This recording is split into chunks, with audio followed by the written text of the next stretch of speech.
going on, everybody? This is your favorite YouTuber, Rocky J. I'm gonna automatically tell you guys that this is a tutorial that I'm definitely gonna be going over with you guys with the TMX Pro. It's something I really enjoy doing, and I haven't made a video in a very long time.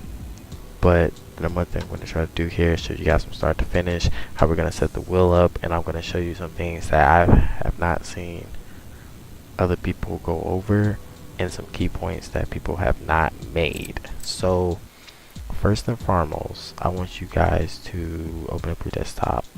I want you guys to go to here.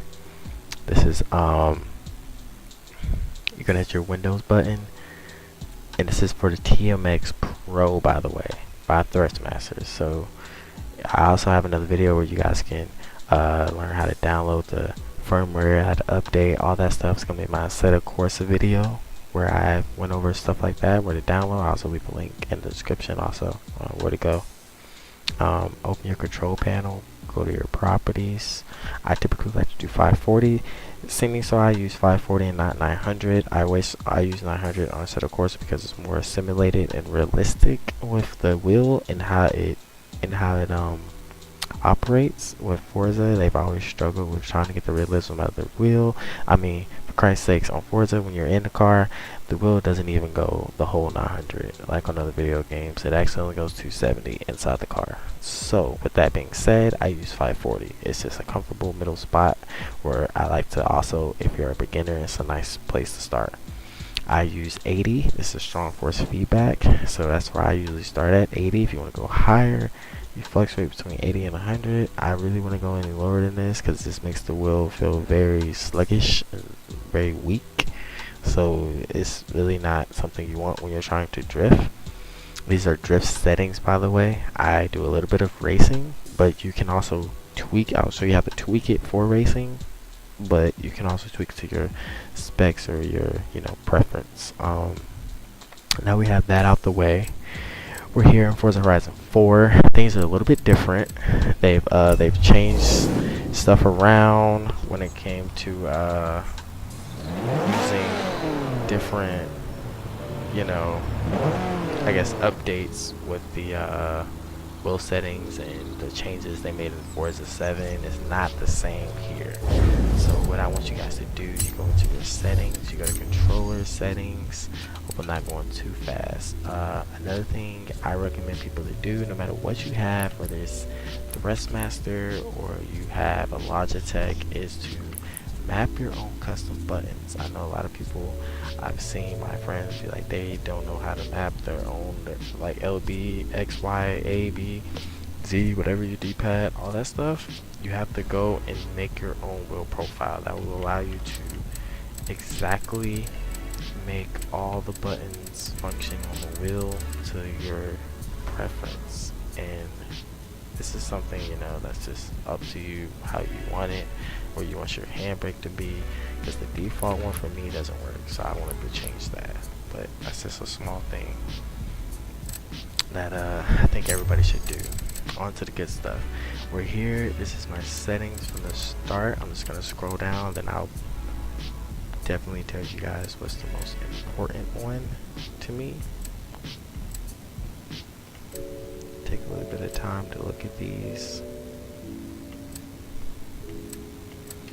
Alright, so first and foremost, the first thing I want you guys to do is no vibration. You don't need vibration. We have force feedback. Vibration is just something that's made it will just be irritated. It's nonsense. It makes no sense to use it.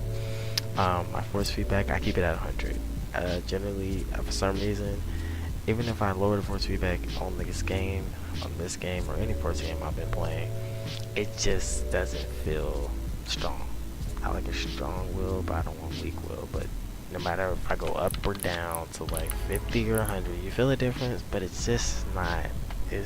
I don't know. I just keep it at 100. It's always felt good to me. Tinker with it, but I feel as though 100 is a sweet spot. It's fine. Just always tinker with the settings for the wheel, because that's what really controls how the wheel is going to react. That's why I use mainly those, and that's what's different from Xbox and PC. You cannot do that on Xbox. This is PC, by the way, so it's different. Center spring is very important. It helps me, like when I turn, like you pull your handbrake and you start drifting and you turn. The center spring helps your wheel stop when you lock angle, like lock 90 degrees or lock 50 degrees, 60 degrees. That's what it kind of helps predict where your wheel is really gonna stop. That's why I say 540 and 50, 55 is like a sweet spot for this right here. I think it's awesome. You guys are gonna love it. Steering sensitivity. This right here is what I say you should change when you're going between racing and drifting.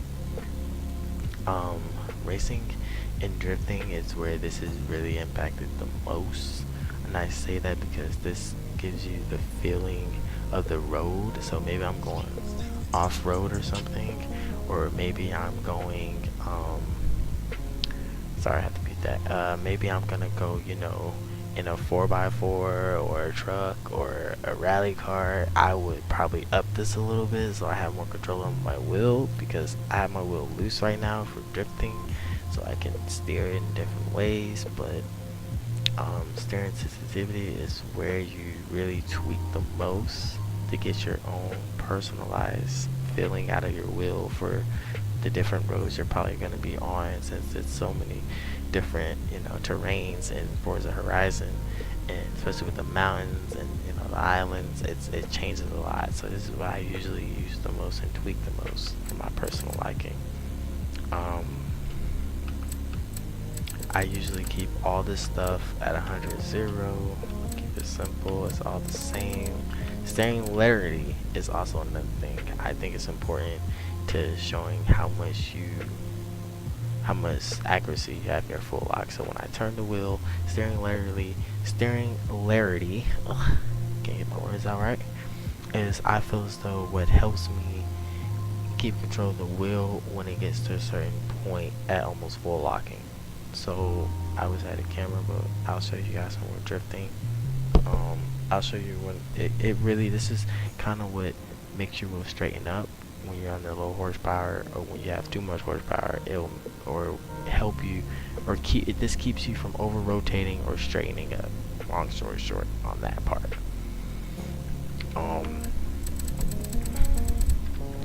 Generally, I think I covered everything. Wheel damper, I put it at 100. I think this helps with the feeling of when the wheel gets heavy and when it gets light. This really helps with that. I can't exactly go into detail too much because this is like a lot of detailed situations I will have to go over to tell you guys what exactly each setting does, but I'm just kind of briefly going over them to kind of tell you what to do. So let's get to jump drifting. Number one. Alright guys, so generally what I'm going to tell you what we're trying to do here is, you really start off drifting, best thing for you to try to do is to find a car that doesn't have a lot of horsepower. I know I'm in a BRZ, it's a S-Class, it's a decent amount. Everybody has their own style. Like I said before, everybody's different. Things is just different depending on how you drift, how you like to drift, and also what degrees you like to use. Some people tune their car to drift on 360, 720, 900. So not even somebody else tune could probably help this process be any easier to learn how to drift on this car. Now, the number one thing I do want to try to also let you guys know is that, once again, this is PC, so it is also different how my wheel feels on here than Xbox. I will promise you it's a difference. It's because I can actually control the program inside my computer that controls the wheel. That setting is not available on console. So the difference I can generally tell you is you might feel a slight, here or there, but at the same time, it's gonna be a lot more customization you can do with your wheel, just because of the fact that I can control some settings inside, you know, the actual Thrustmasters program. So with that said, you guys can see some people it's different. I like, you know, high horsepower, some people like lower horsepower. It varies so much, but I just want to sit here and let you guys enjoy the show. Hope you guys liked the video. Hope you guys loved everything that I do. Just hit that like button, subscribe if you want to see more content. I am going to try to upload a little bit more, but regardless, just you guys taking your time to make this video is much appreciated, and thank you for dropping down and watching me, I guess, hit a couple walls here because I don't, you know, I'm a little rusty, but I wanted to make this video just for some people I knew that were struggling, even though like I'm struggling now. But if you also want to add me, I'll drop my names down for Steam and Xbox. So if you want to get down sideways, you know, stretch some tires, I'm always down. I'm usually on the weekends, but furthermore, Forza 4 is different, but the best thing for you guys to do is just to find a car with low horsepower and to stick with it and practice. It was not easy learning how to drift on a wheel. It wasn't easy. It took a while. So I just want you guys to take your time and, you know, it just like I'm doing now, switching to a different car, just because that's just how it feels to me. Also, like, you know, it's no rush to just get on the road, stay in the garage, tune that car, go back on the road, tune every inch of the car. If you don't feel like it's right, then go back and start over and do it again. You know, some cars are good drifting by themselves from scratch, some cars aren't.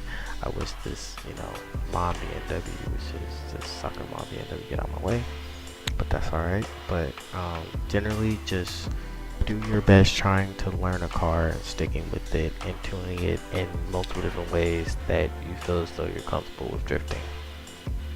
Once you do that, if you guys have any more questions, please feel free to hit me up, email me, or comment, or, you know, message me, whatever it is. I usually reply back really quickly, really fast. I'm not the type of person to just leave my videos. It's not meant, you know, maintain the comment section. But if you guys ever just want to know anything else, hit me up.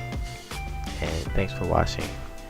And as always, hope you guys have hope you guys had a great Christmas, and I hope you guys have a great New Year. Bye bye.